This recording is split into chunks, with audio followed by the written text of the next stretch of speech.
अच्छा, अब हम जो है पढ़ेंगे लॉसलेस कंप्रेशन टेक्निक। ठीक है, ये भी काफ़ी इजी, काफ़ी बार आ जाता है। तो लॉसलेस में यहाँ पे एक इमेज सा मैंने कुछ बनाया है, वीडियो है ये। इसका हम मान के चल रहे हैं कि इसका file size, original file size जो है 2 GB, और जब हम इसको कंप्रेस कर देते हैं तो इसका जो फाइल साइज है घट के 1 GB हो जाता है।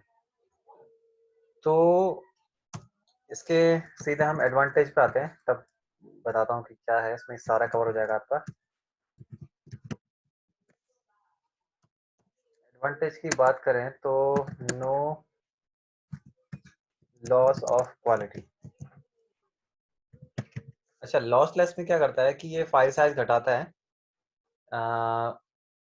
लेकिन यहाँ पे देखो कि इसमें क्या हो रहा है, फाइल साइज 2 GB था तो 1 GB के आसपास इसने घटाया है ना, 1 GB के आसपास। वहीं अगर लॉसी जो कंप्रेशन होता है उसमें अगर फाइल साइज 10 GB है तो 10 GB को वो 1 GB भी कर सकता है। मतलब कहने का मतलब है कि उसमें फाइल साइज ज्यादा घटता है as compare to lossless compression वाली टेक्निक में। इसमें फाइल साइज काफी कम घटता है, तो कम घटने की वजह से इसकी जो क्वालिटी होती है वो उसमें कोई नुकसान नहीं होता है, जबकि वहां पे थोड़ी बहुत क्वालिटी गिर जाती है लॉसी कंप्रेशन में। ठीक है, तो नो लॉस ऑफ क्वालिटी इसका पहला एडवांटेज है। अच्छा, slight decrease in image file size. जो इमेज होती है, वैसे तो ये आपका लॉसलेस कंप्रेशन जो है वीडियो ऑडियो इमेज किसी का भी, इससे हम जो है साइज घटा सकते हैं, कंप्रेस कर सकते हैं, है ना। तो यहाँ पे यह है कि जो अगर हम इमेज का अगर फाइल साइज घटा रहे हैं तो फिर ये थोड़ा बहुत ही घटाता है, ज़्यादा नहीं घटाता है, क्योंकि इसमें क्वालिटी मेंटेन करके रखता है, जबकि लॉसी में ज़्यादा घट जाता है। Exact data is restricted after recompression.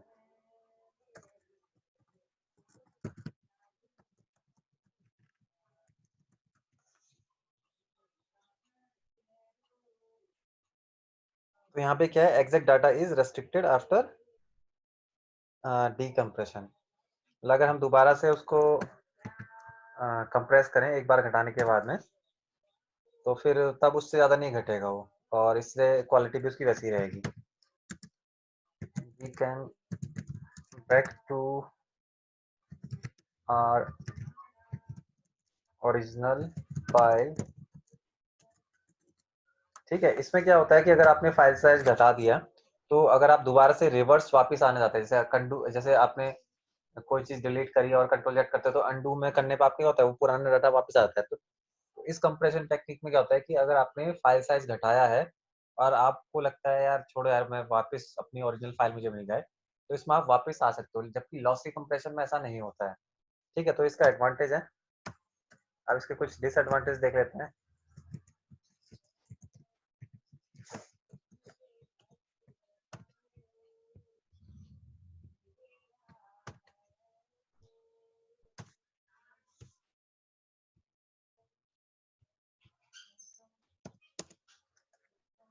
Disadvantage की बात करें तो इसमें जाएगा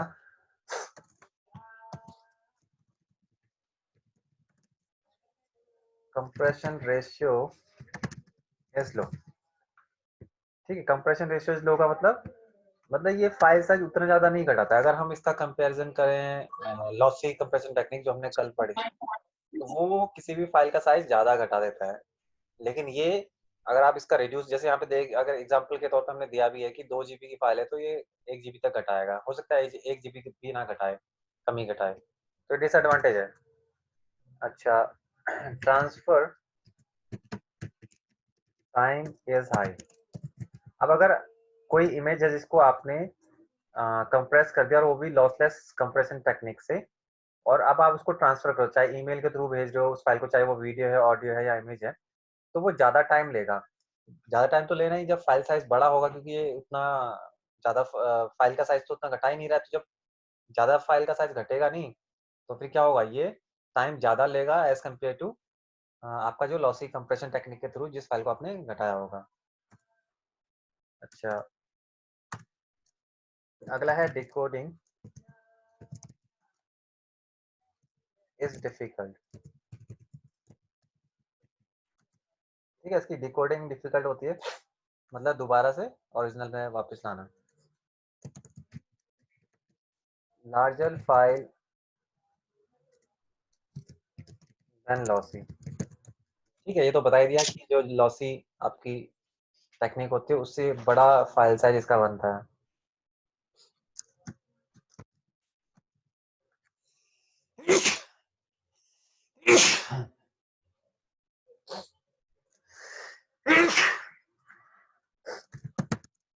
consume more space and time than lossy file.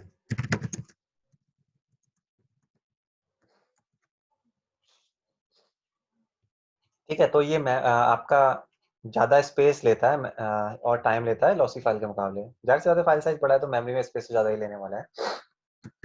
Require high bandwidth. ठीक है, बैंडविड्थ वही मतलब ट्रांसफर रेट की बात हो रही है यहाँ पे, तो ज़्यादा बैंडविड्थ इसे चाहिए होती है अगर हम इसे भेज रहे हैं। इसके अलावा expansion sorry expensive expensive than lossy. Lossy technique से ज़्यादा ये महंगी है, ये भी एक इसका डिसएडवांटेज है। ये हो गई हमारी कंप्रेशन टेक्निक। अब हम कवर करेंगे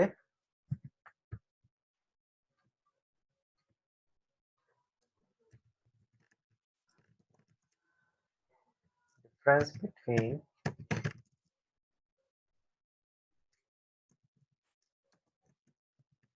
bitmap image and vector image.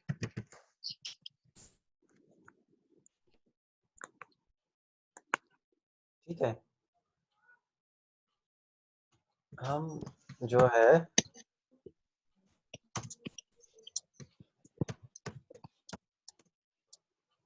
Bitmap image और वेक्टर इमेज के बीच में डिफरेंस को समझेंगे। तो अगर क्वेश्चन आता है कि भाई अगर बिटमैप के बारे में शॉर्ट नोट आता है लिखने को तो वो भी आप लिख सकते हो क्योंकि हम डिफरेंस पढ़ने जा रहे हैं। और वेक्टर इमेज के बारे में शॉर्ट नोट आता है तो आप वो भी लिख सकते हो क्योंकि हम डिफरेंस पढ़ेंगे तो दोनों को कवर ही करेंगे। तो इसके लिए मैं ऐसा करता हूँ, एक टेबल बना लेता हूँ यहाँ पे।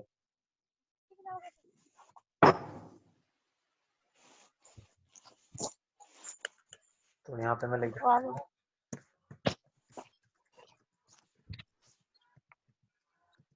बिटमैप इमेज, तो यहाँ पे लिख देता हूँ वेक्टर इमेज।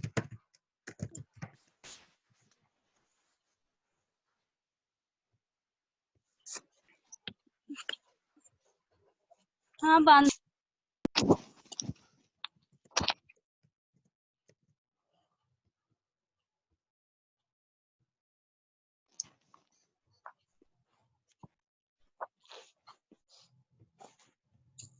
आराम से।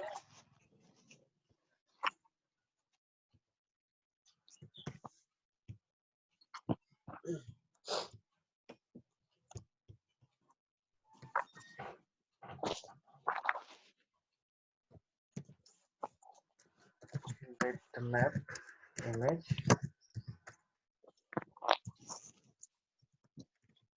और वेक्टर इमेज। ठीक है, तो बिटमैप इमेज में जो पहला पॉइंट है वह है bitmap image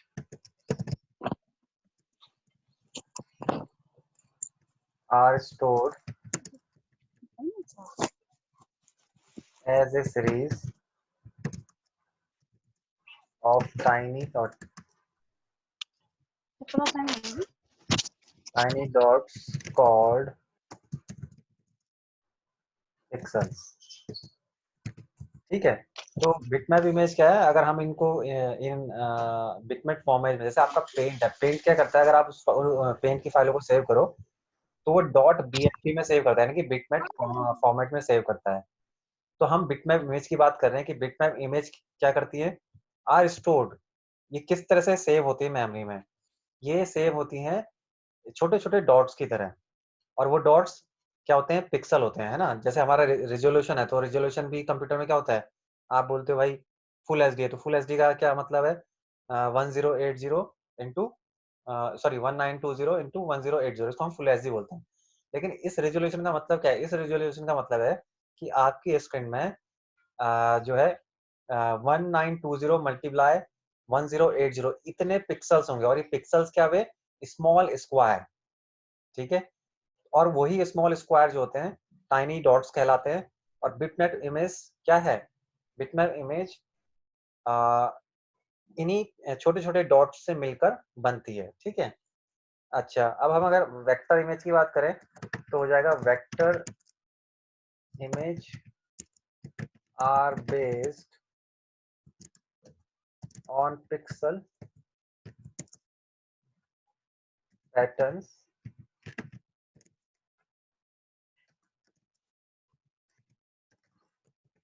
it mainly based on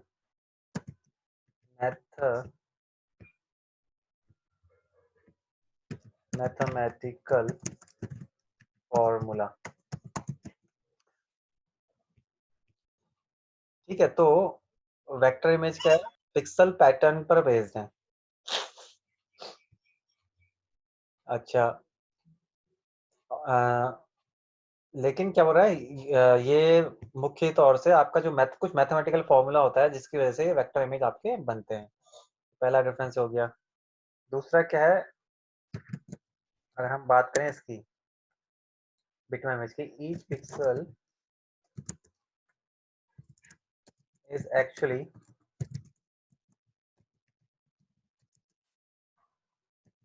very small square that is assigned a color and then arranged in a pattern to form the image, ठीक है। तो अब ऊपर हमने पढ़ा था ना कि जो बिटमैप इमेज है वो छोटे छोटे डॉट से मिलकर बनती है, जिसे हमें पिक्सल कहते हैं। अब बताया पिक्सल है क्या, pixel is a very small square. तो वही जो मैंने अभी थोड़ी देर पहले रिजोल्यूशन का एग्जांपल दिया था, हमारा जो कंप्यूटर है उसमें रेजोल्यूशन रहते हैं। तो रेजोल्यूशन का मतलब 1920 मल्टीप्लाई 1080 इतने पिक्सल होंगे आपकी स्क्रीन पर या आपके मोबाइल पर। अगर आपका मोबाइल फुल एच डी का सपोर्ट करता है तो उसमें उतने 1920 मल्टीप्लाई 1080 इतने पिक्सल्स होंगे। उसका क्या मतलब हुआ, डॉट्स। डॉट का क्या मतलब हुआ कि आपके स्क्रीन छोटे छोटे स्क्वायर्स में डिवाइड है, ठीक है। तो पिक्सल है क्या, is a very small square that is, और वो जो स्मॉल स्क्वायर है उसमें कोई ना कोई कलर रहता है, एंड देन अरेंज, और उन कलर की वजह से इमेज बन पाती है। अच्छा, हमारा वेक्टर इमेज क्या है, use mathematical formula to draw lines and curve that can combined to create an image from geometric objects such as circle and polygon, ठीक है। अब ये क्या करता है आपका वेक्टर, ये बोल रहा है कि यूज मैथमेटिकल फॉर्मूला, मतलब ये मैथमेटिकल फॉर्मूला का यूज करता है जिससे कि लाइन ड्रॉ होती हैं और कर्व ड्रॉ होते हैं, जिससे हमारी इमेज बन पाती है फ्रॉम द ज्योमेट्रिक ऑब्जेक्ट्स। जैसे कि हम कोई सर्किल बनाना चाहें या फिर कोई पॉलीगन, पॉलीगन एक इमेज होता है, कुछ शेप शेप होता है, ठीक है। तो यहाँ पे मैथमेटिकल फॉर्मूला यूज हो रहा है, जबकि यहाँ पे आपका स्मॉल स्क्वायर में कलर फिट करके इमेज बनती है बिटमैप में। अच्छा, आगे क्या है, bitmap graphics can be edited by erasing changing the color individual pixel using a program such as Adobe।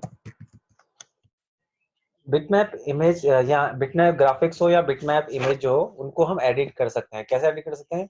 Erase करके या फिर उनके कलर को चेंज करके। और किसके कलर को? जो पिक्सल होते थे। पिक्सल क्या है? हमारे स्मॉल स्क्वायर होते हैं हमारे स्क्रीन पर। और इसके लिए हम कोई एप्लीकेशन का यूज कर सकते हैं, प्रोग्राम का यूज कर सकते हैं, जैसे कि एडोब। अच्छा, इसकी बात करें तो vector image can be edited by manipulating the lines and curves that make up image। ठीक है, इसमें हम जो लाइनें होती हैं और कर्व्स होते हैं उनको एडिट करके हम वेक्टर इमेज को एडिट कर सकते हैं, उनको मैनिपुलेट करके वेक्टर इमेज को चेंज कर सकते हैं। अच्छा, बिटमैप के बारे में पढ़े तो हो जाएगा bitmap images tends to be larger than vector image। और यहाँ पे हो जाएगा vector image tends to be smaller than bitmap image। तो अगर हम बिटमैप इमेज का जो फाइल साइज होता है वो वेक्टर इमेज के मुकाबले में बड़ा साइज, मतलब ज्यादा स्पेस लेती है मेमोरी में बिटमैप इमेज। अगर कोई इमेज को हम बीएमपी फॉर्मेट में सेव करें तो ज्यादा स्पेस वो लेगी। अच्छा, आगे बढ़ते हैं। Bitmap image need more space. अब जाहिर सी बात है बिटमैप इमेज को ज्यादा स्पेस चाहिए। ज्यादा स्पेस किसके लिए? मेमोरी में सेव होने के लिए। वो तो जाहिर सी बात है, जब इसका साइज बड़ा है वेक्टर के मुकाबले तो ये तो ज्यादा स्पेस ही लेगा। और यहाँ पर आ जाएगा वेक्टर इमेज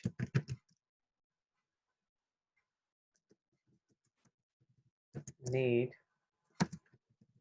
लेस स्पेस।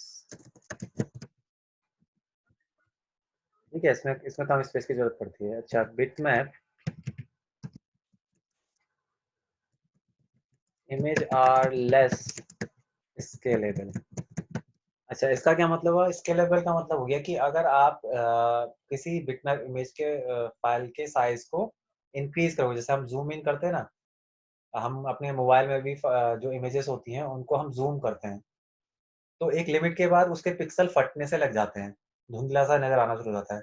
तो बिटमैप इमेज में क्या होगा? अगर आप उसे थोड़ा सा भी जूम करोगे तो वो थोड़ा उसकी क्वालिटी गिरनी शुरू हो जाएगी।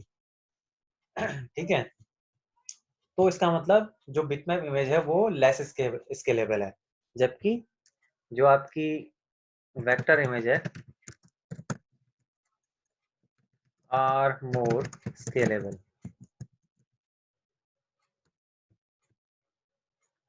वेक्टर इमेज आपकी ज्यादा स्केलेबल है। ठीक है, मतलब इसमें अगर आप उनका साइज बढ़ाओगे भी तो क्या होगा? उसकी क्वालिटी घटेगी नहीं। अच्छा, लेस फ्लेक्सिबल। ठीक है, लेस फ्लेक्सिबल है। और जो आपका वेक्टर इमेज है ये मोर फ्लेक्सिबल है। वही मतलब फाइल साइज इजीली छोटा बड़ा कर सकते हैं। अच्छा, रिजोल्यूशन डिपेंडेंट। और ये है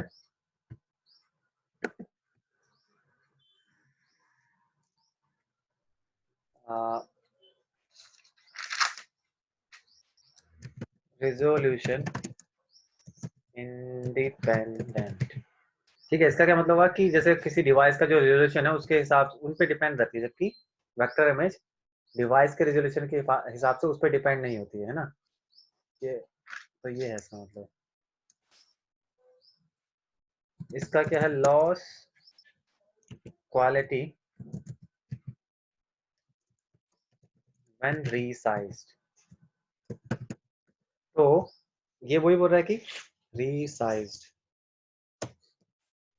अगर हम बिटमैप इमेज के साइज को अगर बड़ा करते हैं तो उसकी क्वालिटी गिर जाएगी, है ना, उतनी साफ नहीं आएगी नजर। तो ये इसका आप डिसएडवांटेज कह सकते हो बिटमैप इमेज का। जबकि यहाँ पे इसका अगर हम लिखे तो ये हो जाएगा do not lose quality when resized. ठीक है। तो जबकि वेक्टर इमेज का जो क्वालिटी है वो गिरती नहीं है, इसीलिए वेक्टर इमेज जो है वो प्रिंटिंग में यूज होती है। क्योंकि प्रिंटिंग में क्या होता है, उसको बड़े बड़े फ्लैक्स में या कहीं और प्रिंट करा जाता है, तो जाहिर सी बात है कंप्यूटर में वो छोटी दिख रही थी तो उसका साइज बढ़ाएंगे भी, लेकिन साइज बढ़ाने पे भी वेक्टर इमेज की जो क्वालिटी है वो गिरती नहीं है। तो जब हम उसका प्रिंट निकालेंगे तो साफ सुथरा आएगा। लेकिन ये केस बिटमैप इमेज के लिए नहीं है। बिटमैप इमेज में अगर उसका साइज हम बड़ा करेंगे तो उसकी क्वालिटी गिर जाएगी। तो अगर हम कोई चीज प्रिंट कर रहे हैं तो फिर वो अच्छी नजर नहीं आएगी। तो इसीलिए प्रिंटिंग में आपका ये वेक्टर इमेज यूज करी जाती है।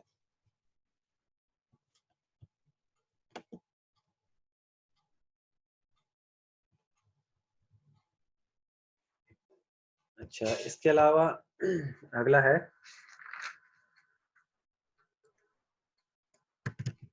restricted to the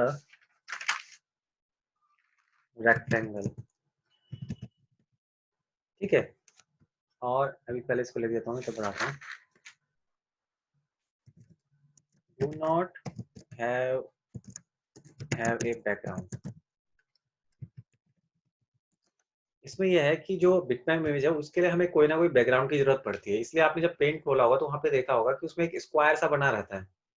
ठीक है, क्योंकि बिटमैप इमेज को बनाने के लिए, ड्रॉ करने के लिए एक बैकग्राउंड की जरूरत पड़ती है, जबकि वेक्टर इमेज के लिए ऐसा नहीं होता। तो ये एक और उनके बीच में डिफरेंस आ गया। अच्छा, इसके अलावा इसका बेनिफिट है, इट इज चीपर। और ये हो जाएगा